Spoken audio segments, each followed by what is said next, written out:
नमस्कार दोस्तों, एक बार फिर से आपका स्वागत है आपके अपने YouTube चैनल सूरवीर क्लासेज में। दोस्तों, आज इस वीडियो में हम भारत भूगोल के चैप्टर नंबर 2 जिसका नाम है भारत की नदियाँ, भारत की नदियों से बनने वाले सभी प्रश्न इस वीडियो के माध्यम से देखेंगे और ये प्रश्न पिछले एग्जाम में पूछे गए हैं। तो चलिए शुरू करते हैं आज की क्लास। और आज का पहला प्रश्न है, हिमालय पर्वत की नदियों की विशेषता है। वर्ष भर बहती है, खंडित प्रवाह रहता है, अंत में सभी बंगाली खाड़ी में मिलती है, दक्षिण से उत्तर की ओर बहती है। तो इसका सही आंसर रहेगा ऑप्शन नंबर 1, वर्ष भर बहती है। अब इस प्रश्न की व्याख्या देखते हैं। तो व्याख्या है, भारतीय अफवाह प्रणाली 3 भागों में विभाजित है। पहला है हिमालय नदियाँ, प्रायद्वीपीय नदियाँ, आंतरिक अफवाह क्षेत्र की नदियाँ। हिमालय क्षेत्र की अधिकांश नदियाँ हिमनदों से निकलने के कारण बारहमासी है, जबकि प्रायद्वीपीय भारत की अधिकांश नदियाँ वर्ष पर आधारित है। अब चलिए दूसरा प्रश्न देखते हैं। गंगा नदी का दूसरा नाम क्या है? दिल्ली पुलिस कांस्टेबल एग्जाम 2014 में पूछा गया था। सप्तनदी, भागीरथी, सावित्री, भद्रावती। तो इसका सही आंसर रहेगा ऑप्शन नंबर 2, भागीरथी। अब इस प्रश्न की व्याख्या देखते हैं। आप चाहो तो इस व्याख्या की स्क्रीनशॉट भी ले सकते हो। तो व्याख्या है, गंगा भारत की सबसे लंबी नदी है जिसकी लंबाई 2525 किलोमीटर है। इसका उद्गम गंगोत्री हिमानी से होता है। टिहरी में इसे भिलंगना और देवप्रयाग में अलकनंदा कहते हैं। भागीरथी और अलकनंदा का संयुक्त रूप ही गंगा कहलाता है। गंगा हरिद्वार में मैदानी प्रवेश करती है और सीमा पर स्थित की पहाड़ी के उत्तर की ओर प्रवाहित होती हुई के फरक्का नामक स्थान पर यह बांग्लादेश में प्रवेश करती है। यहाँ इसमें पद्मा के नाम से जाना जाता है। नदी भारत से बांग्लादेश में पड़े नवाबगंज नामक स्थान करती है। देश में यह ब्रह्मपुत्र से मिलती है। फिर से संयुक्त धारा आगे चलकर मेघना में मिल जाती है एवं धन्ना से ही यह नदी बंगाल की खाड़ी में अपने जल का ग्रहण करती है और अपने मुहाने पर विश्व के सबसे बड़े डेल्टा का निर्माण करती है। गंगा ब्रह्मपुत्र का यह डेल्टा हुगली और नदियों के संगम पर बनता है। अब चलिए अगला प्रश्न देखते हैं। चलिए अगला क्वेश्चन है, भागीरथी अलकनंदा से मिलती है। संस्कृत शिक्षा एग्जाम 2015 में पूछा गया था। देवप्रयाग में, विष्णुप्रयाग में, कर्णप्रयाग में, रुद्रप्रयाग में। तो इसका सही आंसर रहेगा ऑप्शन नंबर 1, देवप्रयाग में। चलिए अगला क्वेश्चन, भारत की किस नदी में डुबकी लगाने पर आत्मा की शुद्धि होने का विश्वास किया जाता है? राजस्थान पुलिस कांस्टेबल एग्जाम 2018 में पूछा गया था। ब्रह्मपुत्र में, गंगा में, यमुना में, कृष्णा में। तो इसका सही आंसर रहेगा ऑप्शन नंबर 2, गंगा में। दोस्तों को कमेंट बॉक्स में हमें यह ज़रूर बताना है कि आपके इन सभी प्रश्नों में से कितने % सही होते हैं।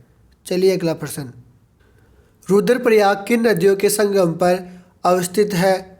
PCI एग्जाम 2021 में पूछा गया था। भागीरथी और अलकनंदा पर, मंदाकिनी और अलकनंदा पर, धौलीगंगा और अलकनंदा पर। तो इसका सही आंसर रहेगा ऑप्शन नंबर 2। चलिए अगला प्रश्न, कर्णप्रयाग संगम है भागीरथी व अलकनंदा पर, भागीरथी व पिंडर का, घोड़ों गंगा व अलकनंदा पर, अलकनंदा व पिंडर का। तो इसका सही आंसर रहेगा ऑप्शन नंबर 4, अलकनंदा व पिंडर का। अब इस प्रश्न की व्याख्या देखते हैं। कर्णप्रयाग उत्तराखंड राज्य के अंतर्गत गढ़वाल मंडल के चमोली जिले का एक कस्बा है। यह अलकनंदा तथा पिंडर नदियों के संगम पर स्थित है। पिंडर का एक नाम कर्णगंगा भी है, जिसके कारण इस तीर्थ संगम का नाम कर्णप्रयाग पड़ा। चलिए अगला क्वेश्चन, कोसी एवं काली सिंध नदियाँ जिस प्रवाह तंत्र से जुड़ी है वह कौन सा है? सिंध नदी, आंतरिक प्रवाह है, ब्रह्मपुत्र नदी, गंगा नदी। तो इसका सही आंसर रहेगा ऑप्शन नंबर 4, गंगा नदी। चलिए इस प्रश्न की व्याख्या देखते हैं। गंगा के दाहिने तट पर आकर मिलने वाली प्रमुख सहायक नदियाँ हैं। उनमें से पहली है यमुना, इसकी सहायक चंबल, बेतवा, काली सिंध, केन, बाणगंगा। सोन और पूना बाएं तट की प्रमुख सहायक नदियाँ हैं। रामगंगा, गोमती, घाघरा, राप्ती, गंडक, कोसी और महानंदा। चलिए अगला प्रश्न, निम्नलिखित नदियों में से कौन सी एक गंगा में दक्षिण की ओर से नहीं मिलती है? संस्कृत शिक्षा एग्जाम 2019 में पूछा गया था। सोन, यमुना, गोमती, पुनपुन। तो इसका सही आंसर रहेगा ऑप्शन नंबर 3, गोमती। चलिए अगला प्रश्न। टिहरी पनबिजली कॉम्प्लेक्स निम्नलिखित में से किस एक नदी पर अवस्थित है? सेकंड ग्रेड एग्जाम उर्दू 2011 में पूछा गया था। अलकनंदा, भागीरथी, धौलीगंगा, मंदाकिनी। तो इसका सही आंसर रहेगा ऑप्शन नंबर 2, भागीरथी। अब इस प्रश्न की व्याख्या है, टिहरी पनबिजली कॉम्प्लेक्स भागीरथी पर उत्तराखंड में निर्मित किया गया है। चलिए अगला प्रश्न। निम्न में से किस नदी को दक्षिणी की गंगा के नाम से जाना जाता है? आरपीएससी सेकंड ग्रेड एग्जाम 2017 में व राजस्थान पुलिस कांस्टेबल एग्जाम 2020 में पूछा गया था। कृष्णा, गोदावरी, महानदी, परियार। तो इसका सही आंसर रहेगा ऑप्शन नंबर 2, गोदावरी। अब इस प्रश्न की व्याख्या है, 1465 किलोमीटर लंबी दक्षिण की गंगा गोदावरी नदी भारत की दूसरी गंगा के बाद जबकि प्रायद्वीपीय भारत की सबसे लंबी नदी है। यह त्र्यंबकेश्वर महाराष्ट्र के निकट से उद्गमित होकर आंध्र प्रदेश में प्रवाहित होती हुई बंगाली खाड़ी में मिल जाती है। अब अगला प्रश्न है, त्र्यंबकेश्वर श्रेणी भारत की किस नदी का स्रोत है? महानदी, गोदावरी, चंबल, नर्मदा। तो इसका सही आंसर रहेगा ऑप्शन नंबर 2, गोदावरी। अगला प्रश्न है, सबसे बृहत अफवाह क्षेत्र वाली प्रायद्वीपीय नदी है? सेकंड ग्रेड एग्जाम 2017 में पूछा गया था। महानदी, गोदावरी, कावेरी, कृष्णा। तो इसका सही आंसर रहेगा ऑप्शन नंबर 2, गोदावरी। चलिए अगला प्रश्न है, पेनगंगा एवं वैनगंगा किस नदी की सहायक नदियां हैं? जेल प्रहरी परीक्षा 2018 में महानदी, कृष्णा, नर्मदा, गोदावरी। तो इसका सही आंसर रहेगा ऑप्शन नंबर 4। अब इस प्रश्न की थोड़ी सी व्याख्या है, मंजरी, वैनगंगा व पेनगंगा गोदावरी की मुख्य सहायक नदियां हैं। इससे अगला प्रश्न है, दक्षिण भारत की सबसे बड़ी नदी कौन सी है? सेकंड ग्रेड एग्जाम 2011 व यूपीटीटी जून 2013 में पूछा गया था। गंडक, गोदावरी, कावेरी, कृष्णा। तो सही आंसर रहेगा ऑप्शन नंबर 2, गोदावरी। और अब इस प्रश्न की थोड़ी सी व्याख्या है, आप चाहो तो इन व्याख्याओं की स्क्रीनशॉट भी ले सकते हो। दक्षिण भारत में नदियों की लंबाई इस प्रकार है, सबसे ज़्यादा है गोदावरी की जो कि 1465 किलोमीटर है, फिर है नर्मदा नदी जिसकी 1312 किलोमीटर है, फिर है महानदी जिसकी 858 किलोमीटर है और लास्ट में है ताप्ती नदी जिसकी है 724 किलोमीटर। इससे अगला प्रश्न है, निम्नलिखित में से किन नदियों के डेल्टाई भागों में मैंग्रोव वन पाए जाते हैं? वीडियो एग्ज़ाम 2021 में पूछा गया था। गंगा, गोदावरी, कृष्णा। तो इसमें केवल एक सही रहेगा या 1, 2 तथा 3 तीनों सही रहेंगे, 1 और 3 सही रहेगा या 1 या और 2 सही रहेगा। तो इसका सही आंसर रहेगा ऑप्शन नंबर 2, ये तीनों ही सही रहेंगे। इससे अगला प्रश्न है, गंगा की सहायक नदी नहीं है? गोमती, मानस, घाघरा, सोन। तो इसका सही आंसर रहेगा ऑप्शन नंबर 2, मानस। अब एक बार इसकी व्याख्या देखते हैं। मानस नदी गंगा की न होकर ब्रह्मपुत्र नदी की सहायक नदी है। ठीक है, ब्रह्मपुत्र की अन्य प्रमुख सहायक नदियाँ जयमौली, तीस्ता, सुनसरी, धनसिरी, बुजेक, दिलांग और कपिल है। ब्रह्मपुत्र को तिब्बत में सांगपो या सापो के नाम से, अरुणाचल प्रदेश में दिहांग, असम में ब्रह्मपुत्र और बांग्लादेश में जमुना नाम से जाना जाता है। ब्रह्मपुत्र नदी चीन के तिब्बत मानस नदी ब्रह्मपुत्र नदी की सहायक नदी है। ब्रह्मपुत्र की अन्य प्रमुख सहायक नदियाँ, सॉरी ये वापस से रिपीट हो गया है। चलिए अगला प्रश्न देखते हैं, कामेंग किस नदी की सहायक नदी है? हेड मास्टर एग्जाम 2021 में पूछा गया था। तो इसका सही आंसर रहेगा ऑप्शन नंबर 4, ब्रह्मपुत्र। चलिए अगला प्रश्न जो कि पुलिस कांस्टेबल एग्जाम 2005 में पूछा गया था। निम्न में से किस नदी को सांगपो के नाम से जाना जाता है? गंगा, ब्रह्मपुत्र, नर्मदा, सिंधु। तो इसका सही आंसर रहेगा ऑप्शन नंबर 2, ब्रह्मपुत्र। अगला क्वेश्चन है, कपिली जिसके सहायक नदी है वह है RS प्री एग्जाम 2010 में पूछा गया था। गंडक, कोसी, गंगा, ब्रह्मपुत्र। तो इसका सही आंसर रहेगा ऑप्शन नंबर 4 ब्रह्मपुत्र। अब इस प्रश्न की व्याख्या है, कपिल नदी ब्रह्मपुत्र नदी की सहायक है। कामरूप नगर इसी नदी पर अवस्थित है या स्थित है। अगला प्रश्न है, सिंधु नदी का उद्गम स्थल है आसाम, कैलाश, कश्मीर, मानसरोवर। तो इसका सही आंसर रहेगा ऑप्शन नंबर 4 मानसरोवर। अब इस प्रश्न की व्याख्या है, सिंधु नदी तंत्र यह संसार की सबसे बड़ी नदी द्रोणियों में से एक है। इसकी लंबाई 3880 किलोमीटर है तथा भारत में इसकी लंबाई 1134 किलोमीटर, बोले तो 1134 किलोमीटर है। अब और सिंधु नदी का उद्गम स्थान की बात करते हैं तो उद्गम स्थान तिब्बती क्षेत्र में कैलाश पर्वत श्रेणी में बोगचू के निकट एक हिमनद से होता है। तिब्बत में इसे सिंगी, खबान तथा शेरमुख कहते हैं। दोस्तों, आप हमें कमेंट बॉक्स में यह ज़रूर बताना कि आपको हमारा ये कंटेंट कैसा लगा, और अगर आपको इन सभी प्रश्नों की PDF चाहिए तो हमारे टेलीग्राम चैनल से जुड़िए जिसकी लिंक डिस्क्रिप्शन बॉक्स में दी गई है। चलिए अगला प्रश्न देखते हैं। निम्न नदियों में से कौन सी नदी बंगाली खाड़ी में गिरती है? तो इसका सही आंसर रहेगा ऑप्शन नंबर 2 सुवर्ण रेखा। अब इसकी एक बार व्याख्या देखते हैं। सुवर्ण रेखा या सुवर्ण रेखा भारत के झारखंड, पश्चिम बंगाल और उड़ीसा राज्यों में बहने वाली एक नदी है। यह उत्तर पूर्वी की ओर बढ़ती हुई मुख्य पठार को छोड़कर प्रपात के रूप में गिरती है। इस प्रपात झरना को हुंडरू जलप्रपात कहते हैं। यह पूर्व पश्चिम की ओर टेढ़ी मेढ़ी बहती हुई भालेश्वर नामक स्थान पर बंगाली खाड़ी में गिरती है। चलिए अगला प्रश्न देखते हैं। शिप्रा नदी के तट पर बसे किस शहर में कुंभ मेला में लगता है? दिल्ली पुलिस कांस्टेबल एग्जाम 2014 में पूछा गया था। नासिक, हरिद्वार, उज्जैन, प्रयाग।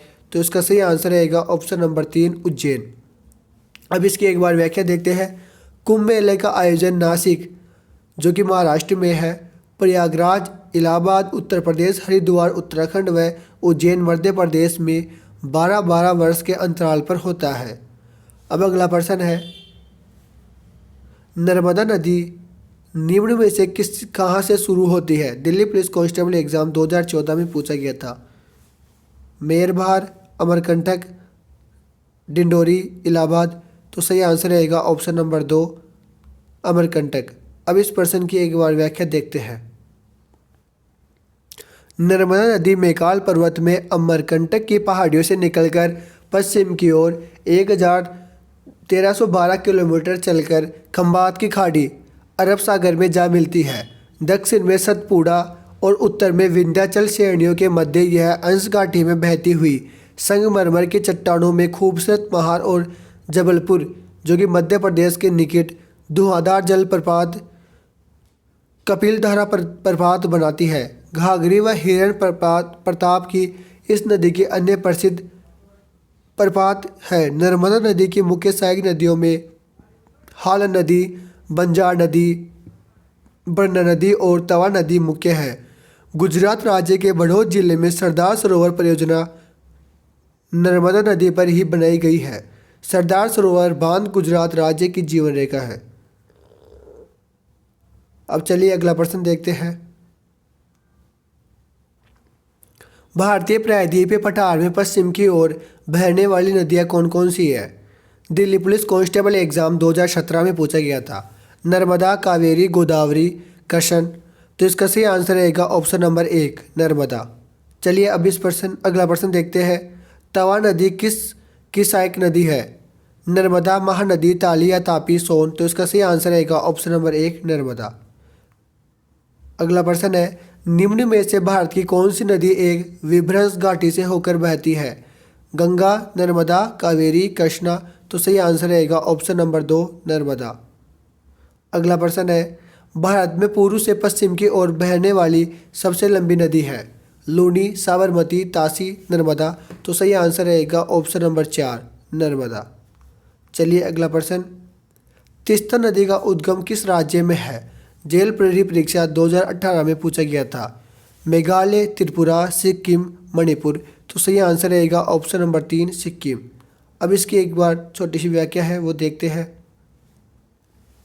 तीस्ता नदी भारत के सिक्किम तथा पश्चिमी बंगाल राज्य तथा बांग्लादेश से होकर बहती है। यह सिक्किम और पश्चिमी बंगाल के जलपाईगुड़ी भाग की मुख्य नदी है। पश्चिमी बंगाल में यह दार्जिलिंग जिले में बहती है। तीस्ता नदी को सिक्किम और उत्तरी बंगाल की जीवन रेखा कहा जाता है।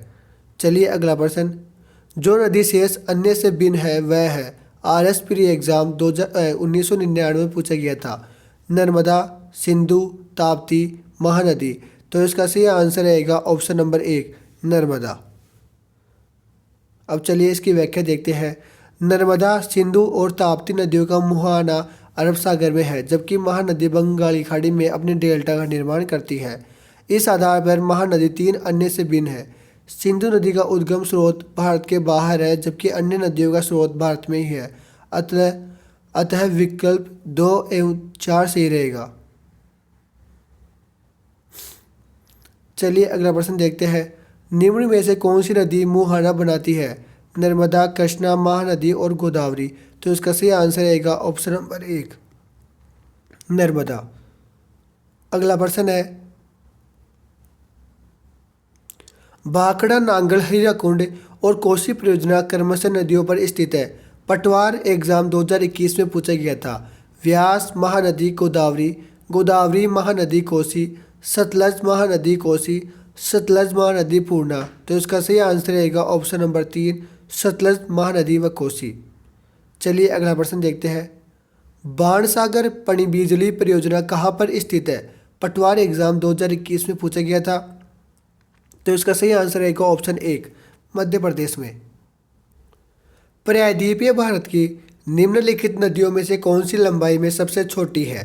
PTI एग्जाम 2015 में पूछा गया था। नर्मदा, कृष्णा, गोदावरी, महानदी। तो इसका सही आंसर रहेगा ऑप्शन नंबर 4 महानदी। अब इसकी व्याख्या है, महानदी छत्तीसगढ़ के धमतरी के निकट सिहोर के पास से निकलती है और दक्षिण पूर्व की ओर उड़ीसा से बहती हुई अपना जल बंगाल की खाड़ी में विसर्जित करती है। ब्राह्मणी और वैतरणी इनकी सहायक नदियां हैं। संबलपुर और कटक इस नदी के किनारे पर स्थित है। तेल नदी बाई ओर से इसकी मुख्य सहायक नदी है। अगला प्रश्न है,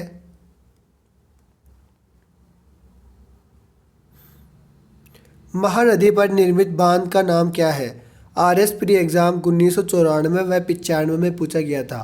भाखड़ा बांध, गांधी सागर बांध, हीराकुंड बांध, तुंगभद्रा बांध। तो इसका सही आंसर रहेगा ऑप्शन नंबर 3 हीराकुंड बांध। चलिए अगला प्रश्न, उससे पहले इसकी व्याख्या है। हीराकुंड बांध उड़ीसा राज्य में महानदी पर बनाई गई महत्वाकांक्षी परियोजना है। इस बांध की कुल लंबाई 25.8 किलोमीटर है। चलिए अगला प्रश्न है, निम्नलिखित में से किस नदी को बंगाल का शोक कहा जाता है? राजस्थान पुलिस कांस्टेबल एग्जाम 2020 में पूछा गया था। महानदी, कोसी नदी, गंडक नदी और दामोदर नदी। तो इसका सही आंसर रहेगा ऑप्शन नंबर 4 दामोदर नदी।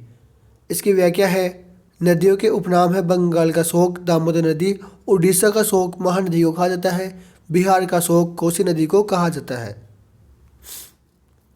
अगला प्रश्न है, काबिनी, भवानी और अमरावती किस नदी की सहायक नदियां हैं? जेल परीक्षा 2018 में पूछा गया था। तो सही आंसर रहेगा ऑप्शन नंबर 3 कावेरी। कुमाऊं हिमालय नदियों के मध्य विस्तृत है। हेडमास्टर एग्जाम 2015 में सिंधु व सतलज, काली व तीस्ता, सतलज व काली, सतलज व तीस्ता। सही आंसर रहेगा ऑप्शन नंबर 3 सतलज व काली। इसकी व्याख्या है, कुमाऊं हिमालय पर्वत श्रेणी पर्वत श्रृंखला के बार क्षैतिज विभाजन में से एक है। सतलुज नदी के काली नदी के बीच फैली लगभग 320 किलोमीटर लंबी हिमालय श्रृंखला को कुमाऊं हिमालय कहा जाता है। गंगा, यमुना तथा रामगंगा नदियों का उद्गम कुमाऊं हिमालय से ही होता है। चलिए अगला प्रश्न है, भारत के मैदानी क्षेत्रों में किस नदी के नारायणी के नाम से जाना जाता है? तो सही आंसर रहेगा ऑप्शन नंबर 2 गंडक। अब इसकी व्याख्या है, गंडक नदी नेपाल और बिहार में बहने वाली एक नदी है, जिसे बड़ी गंडक या केवल गंडक भी कहा जाता है। इस नदी को नेपाल में शालिग्राम या शालिग्राम और मैदान में नारायण और सप्तगंडकी कहते हैं। इससे अगला प्रश्न है, निम्न में से किस नदी घाटी बाढ़ आपदा की कुख्यात नहीं है? इसका सही आंसर रहेगा ऑप्शन नंबर 1, 3 व 4, पेनगंगा, कोसी और कावेरी। अब इसकी व्याख्या है, कोसी एक पूर्ववर्ती नदी है। इसकी मुख्य धारा अरुणा एवरेस्ट पर्वत के उत्तर में तिब्बत से निकलती है, तब अरुणा को सप्तकोशी कहा जाता है। पर्यायी मार्ग बदलने की प्रवृत्ति के कारण इसे बिहार का शोक कहा जाता है। नदी संरक्षण के अनेक उपायों के बावजूद इसमें हर वर्ष कर बाद बाढ़ आती है। यह बिहार में भागलपुर जिले में कारगोल स्थान पर गंगा में मिल जाती है। चलिए अगला प्रश्न, नदी व सहायक नदी में कौन सा सही सुमेलित है? महानदी हसदो इसका सही आंसर रहेगा। अब इसकी व्याख्या देखते हैं। महानदी छत्तीसगढ़ में सियार से निकलकर ओडिशा के निकट बंगाल की खाड़ी में गिरती है। महानदी में शिवनाम, हसदोमंड और डूब उत्तर की ओर से तथा जो व तेल नदी दक्षिण की ओर से आकर मिलती है। महानदी सहायक नदियों में ब्राह्मणी वैतरणी प्रमुख है। चलिए अगला प्रश्न, कावेरी जल विवाद का संबंध किन राज्यों से है? एसएससी कांस्टेबल में पूछा गया था, पीसीआई 2002 में पूछा गया था। तो सही आंसर रहेगा ऑप्शन नंबर 2, कर्नाटक व तमिलनाडु। अब एक बार इसकी व्याख्या देखते हैं और व्याख्या बड़ी अच्छी है। भारत में अंतर्राज्यीय नदियाँ जल विवाद है। जल विवाद सम्मिलित राज्य कावेरी नदी जल विवाद तमिलनाडु, कर्नाटक, केरल में। कृष्णा नदी जल विवाद, तुंगभद्रा नदी जल विवाद, गोदावरी नदी जल विवाद महाराष्ट्र, कर्नाटक, आंध्र प्रदेश और कर्नाटक में। आंध्र प्रदेश, मध्य प्रदेश, उड़ीसा, छत्तीसगढ़ एवं कर्नाटक। नर्मदा नदी जल विवाद गुजरात, महाराष्ट्र और मध्य प्रदेश एवं राजस्थान में है।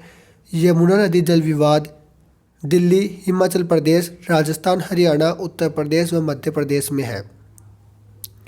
करमनासा नदी जल विवाद उत्तर प्रदेश एवं बिहार। बराक नदी जल विवाद असम एवं मणिपुर में है। हिमाचल प्रदेश बांध अब सतलज नदी पर बनाया जा रहा है। इस बांध को बनाने का मुख्य उद्देश्य क्या है? ऑप्शन नंबर 1 सही आंसर रहेगा, भाखड़ा बांध में आने वाली तलछटी मिट्टी को रोकना। अब इसकी व्याख्या है, बड़े आकार के बांधों की प्रमुख समस्या है जलाशय में अवसादों का जमाव, जिसके परिणामतः बांधों की आयु घटती है। इस बांध कमज़ोर हो जाते हैं। अगला प्रश्न है, हुसैन सागर और उस्मान सागर जिले किस राज्य में स्थित है? जेल प्रेरी एग्ज़ाम 2018 में पूछा गया था और इसका सही आंसर रहेगा ऑप्शन नंबर 4, तेलंगाना। अब इसकी व्याख्या देखते हैं। हुसैन सागर एवं उस्मान सागर तेलंगाना में स्थित है।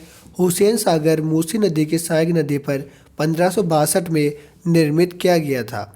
यह हैदराबाद को अपने जुड़ाव नगर सिकंदराबाद में अलग करती है। उस्मान सागर जलाशय का निर्माण मूसी नदी पर 1920 में पूरा किया गया था। अब अगला प्रश्न है, निम्नलिखित में से सरयू नदी के किनारे कौन सा शहर स्थित है? पटना, इलाहाबाद, अयोध्या, वाराणसी। तो सही आंसर रहेगा ऑप्शन नंबर 3, अयोध्या। अगला प्रश्न है, सतलज नदी के किनारे पर कौन सा शहर स्थित नहीं है? चंडीगढ़, फिरोजपुरा, लुधियाना, नैन देवी। तो फिरोजपुरा भी है, लुधियाना भी है और नैनी देवी भी है। तो इसका सही आंसर रहेगा ऑप्शन नंबर 1, चंडीगढ़ स्थित नहीं है। अगला प्रश्न है, भारत के किस बंदरगाह का नाम बदलकर डॉक्टर श्याम प्रसाद मुखर्जी बंदरगाह किया गया? कांडला बंदरगाह ट्रस्ट, मुंबई बंदरगाह ट्रस्ट, कोलकाता बंदरगाह ट्रस्ट, चेन्नई बंदरगाह ट्रस्ट। तो सही आंसर रहेगा ऑप्शन नंबर 3, कोलकाता बंदरगाह ट्रस्ट। इसकी व्याख्या है, 3 जून 2020 को कोलकाता बंदरगाह पश्चिम बंगाल का नाम बदलकर डॉक्टर श्याम प्रसाद मुखर्जी न्याय करके मंजूरी प्रदान की गई। चलिए अगला प्रश्न, किस शहर में भारत की प्रथम अंडर वाटर मेट्रो शुरू की जानी है? कोच्चि, चेन्नई, कोलकाता, मुंबई। तो सही आंसर रहेगा ऑप्शन नंबर 3, कोलकाता। व्याख्या है, भारत की पहली अंडर वाटर मेट्रो का संचालन कोलकाता मेट्रो रेल कॉरपोरेशन करेगी। हुगली नदी के भीतर 520 मीटर लंबी इस टनल के से मार्च 2022 तक अंडर वाटर मेट्रो दौड़ने लगेगी। अगला प्रश्न है, भाखड़ा बांध किस नदी पर बनाया गया? दिल्ली पुलिस कांस्टेबल एग्जाम 2010 में पूछा गया था। सतलज नदी, रावी या सिंधु? तो सही आंसर आएगा ऑप्शन नंबर 1 सतलज। अब इसकी व्याख्या है, सतलज नदी तिब्बत में 4555 मीटर की ऊंचाई पर मानसरोवर के निकट राक्षस ताल झील से निकलती है, जहां इसे लोकचेन खबाब के नाम से भी जाना जाता है। सतलज नदी पर भाखड़ा नांगल बांध बनाया गया है। चलिए अगला प्रश्न, भाखड़ा नांगल परियोजना में नांगल बांध कौन सी नदी पर बनाया गया? भागीरथी नदी, चिनाब नदी, पार्वती, सब? तो सही आंसर रहेगा सब नदी। अगला प्रश्न है, इनमें से कौन सी हिमालय नदी प्रणाली का हिस्सा नहीं है? स्टेनोग्राफर एग्जाम 2011 में पूछा गया था। सिंधु, गंगा, ब्रह्मपुत्र, गोदावरी? तो सही आंसर रहेगा ऑप्शन नंबर 4 गोदावरी। चलिए अगला प्रश्न, निम्न में से कौन सा राज्य नर्मदा बेसिन का हिस्सा नहीं है? मध्य प्रदेश, राजस्थान, महाराष्ट्र, गुजरात? तो सही आंसर रहेगा ऑप्शन नंबर 2 राजस्थान। चिल्का झील स्थित है? Delhi police constable exam, first grade exam, RS pre exam, इन तीनों में पूछा गया था। कोंकण तट पर, उड़ीसा में उत्तरी तट पर, कर्नाटक तट पर, मालबार तट पर? तो सही आंसर रहेगा ऑप्शन नंबर 2 उड़ीसा में उत्तरी तट पर। अब एक बार इसकी व्याख्या है वो देखते हैं। चिल्का झील भारत के उड़ीसा राज्य में महानदी के मुहाने पर स्थित खारे पानी की लेकून झील है। उड़ीसा तट के भौगोलिक दृष्टि से उत्तर सरकार तट भी कहा जाता है। कर्नाटक तट पर भारत के कर्नाटक राज्य के समुद्र तटीय क्षेत्र में, कोंकण तट महाराष्ट्र के पश्चिमी समुद्र तट पर,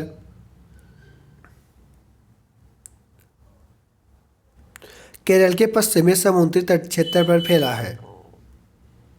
चलिए अगला प्रश्न है, निम्नलिखित में से कौन सी झील अपने स्थान की दृष्टि से असंगत है? दिल्ली पुलिस कांस्टेबल एग्जाम 2012 में पूछा गया था। चिल्का बंगाल, वुलर जम्मू कश्मीर, सांबर राजस्थान, लोनार महाराष्ट्र? तो सही आंसर रहेगा ऑप्शन नंबर 1 चिल्का बंगाल। चलिए अगला प्रश्न, निम्नलिखित झीलों में से कौन सी झील क्रेटर झील का उदाहरण है? सही आंसर रहेगा ऑप्शन नंबर 2 लोनार झील। व्याख्या है, लोनार झील यह एक क्रेटर झील और है जो कि महाराष्ट्र में स्थित है। भारत के किस राज्य में लोकटक झील स्थित है? मणिपुर, त्रिपुरा, असम, पश्चिम बंगाल? तो सही आंसर रहेगा ऑप्शन नंबर 1 मणिपुर।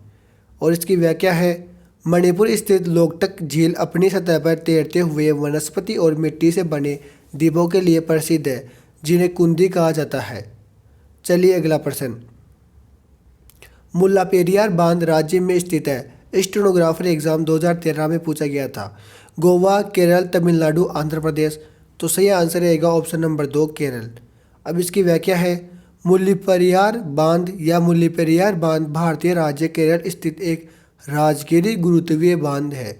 यह समुद्र तल से 881 मीटर की ऊंचाई पर पश्चिमी घाट की इलायची पहाड़ियों के मध्य देखाकदी इदुक्की झील में स्थित है।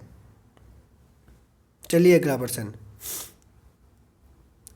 बहुउद्देशीय नदी तट नदी घाटी परियोजनाओं को आधुनिक भारत के मंदिर किसने कहा था? आरएस 1994 में पूछा गया था और इसका सही आंसर रहेगा जवाहरलाल नेहरू ने।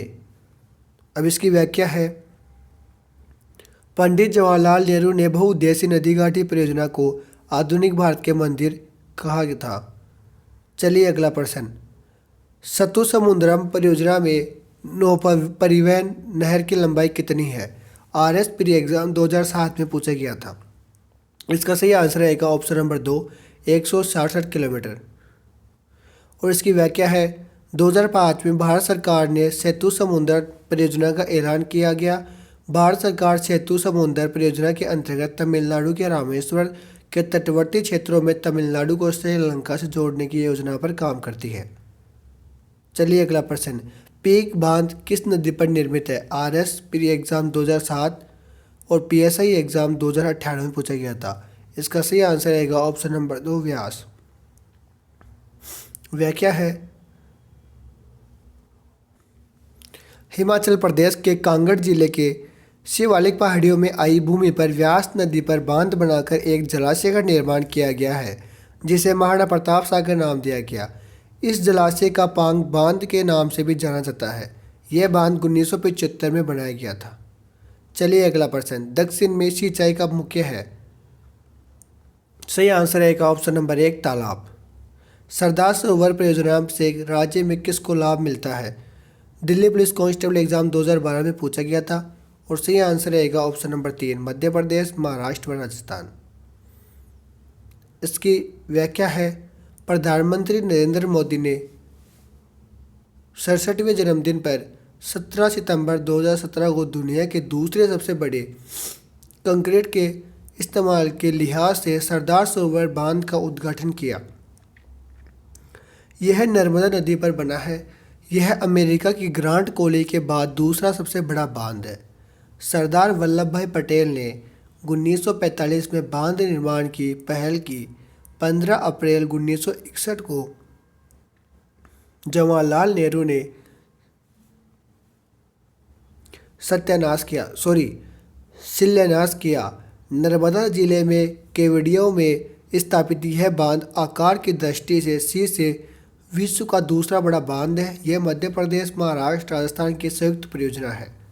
चलिए अगला प्रश्न, भारत का सर्वाधिक ऊंचा अर्थफील्ड बांध है। सही आंसर रहेगा ऑप्शन नंबर 3 टिहरी बांध। और इसकी व्याख्या है, टिहरी बांध टिहरी विकास परियोजना का एक प्राथमिक बांध है जो उत्तराखंड राज्य के टिहरी जिले में स्थित है। इसे विश्व राम तीर्थ सागर बांध भी कहते हैं। यह बांध हिमालय के 2 महत्वपूर्ण नदियों पर बना है, जिनमें से एक गंगा नदी की प्रमुख सहयोगी नदी है भागीरथी तथा दूसरी भिलंगना नदी है, जिनके संगम पर इसे बनाया गया है। टिहरी बांध भारत का सबसे ऊंचा तथा विशालकाय बांध है। यह भागीरथी नदी पर 260.5 मीटर की ऊंचाई पर बना है। चलिए अगला प्रश्न, निम्नलिखित में से कौन 2 भारतीय राज्यों की साझेदारी वाली झील है? वनरक्षक एग्जाम 2013 में पूछा गया था। सही आंसर है ऑप्शन नंबर 4 मानसरोवर झील तिब्बत में अवस्थित है। सतलज, सिंधु और पुत्र इसके आसपास के क्षेत्र में निकलकर विभिन्न दिशाओं में प्रवाहित होती है। अगला प्रश्न है, निम्नलिखित में से किस नदी का उद्भव भारतीय क्षेत्र में नहीं होता? पुलिस कांस्टेबल एग्जाम 2017 में पूछा गया था। सही आंसर रहेगा ऑप्शन नंबर 3 ब्रह्मपुत्र। अगला प्रश्न है, निम्न में से कौन सी नदी का उद्गम मानसरोवर झील के निकट नहीं है? सही आंसर रहेगा ऑप्शन नंबर 4 चिनाब। अगला प्रश्न है, वेम्बना है। सही आंसर रहेगा ऑप्शन नंबर 2 लेकून झील। अब एक बार इसकी व्याख्या देखते हैं, थोड़ी क्लास लेट हो गई है। वेबनाथ झील केरल के सबसे बड़ी लेगून झील है। यह 96 किलोमीटर लंबी तथा 14.48 किलोमीटर चौड़ी है। केरल के कोट्टायम, अलप्पुझा एवं अनाकुलम झीलों की समस्याओं को वेबनाथ झील स्पर्श करती है। दोस्तों अगली क्लास आपको ऐसे ही राजस्थान के इतिहास की मिलेगी। थोड़ी मेरी तबीयत खराब होने के कारण मैं अभी 5 से 6 दिन तक क्लास नहीं डाल पाया था, उसके लिए माफ़ी मांगता हूँ और ऐसी ही कंटिन्यू क्लास आपके लिए बनी रहेगी। चलिए अगला प्रश्न है, भारत में विशालतम नदी मुख्य भूमि डेल्टा कौन सी है? राजस्थान पुलिस कांस्टेबल एग्जाम 2020 में पूछा गया था। सही आंसर रहेगा ऑप्शन 1 सुंदरवन नदी मुख्य भूमि डेल्टा। चलिए अगला प्रश्न, सोन निम्नलिखित में से किसकी सहायक नदी है? राजस्थान पुलिस कांस्टेबल एग्जाम 2020 में पूछा गया था। सही आंसर रहेगा ऑप्शन नंबर 3 गंगा। चलिए अगला प्रश्न, भारत में कौन सी नदी सबसे चौड़ी है? सही आंसर रहेगा ऑप्शन नंबर 2 पुत्र। भारत की सबसे बड़ी तटीय लंगून कौन सी है? सही आंसर रहेगा ऑप्शन नंबर 3 चिल्का झील। अगला लास्ट प्रश्न है, कौन सी नदी बंगाल की खाड़ी में प्रवाहित नहीं होती? तो सही आंसर रहेगा ऑप्शन नंबर 4 साबरमती। तो दोस्तों जैसे भी क्लास थी मैंने जितना हो सके उतना कंटेंट आपको प्रोवाइड किया है और जितना हो सके मुझे अच्छा कंटेंट मिला है। और कुछ लोग ऐसे भी हैं जो कमेंटों में आकर हमें ऐसे गाली देते हैं कि हमारा मनोबल टूट जाता है और क्लास डालने की इच्छा नहीं होती। दोस्तों, अगर आपको अच्छा लगे तो आप उस कंटेंट को लाइक कर सकते हो। मैं आपको ये नहीं बोलता कि करके ही जाओ, और मैंने कोई स्पेशल किसी एक व्यक्ति को टारगेट करके ये क्लास नहीं बनाई है। ये क्लास सबकी है, अच्छी लगती है तो अच्छी बात है, नहीं अच्छी लगती तो आप कमेंट में गाली भी नहीं दे सकते। तो दोस्तों, बस आज के लिए इतना ही। थोड़ी तबीयत ख़राब होने के कारण मैंने क्लास थोड़ी ज़्यादा करते और % मिलते, लेकिन जितने हो सके क्वेश्चन मैंने आपको प्रोवाइड किए हैं। और अगला जो भी चैप्टर है, जो भी जिस भी टॉपिक पर बनानी है, वो टॉपिक आप हमें कमेंट बॉक्स में ज़रूर बताएं। धन्यवाद दोस्तों, फिर मिलते हैं अगले क्लास में।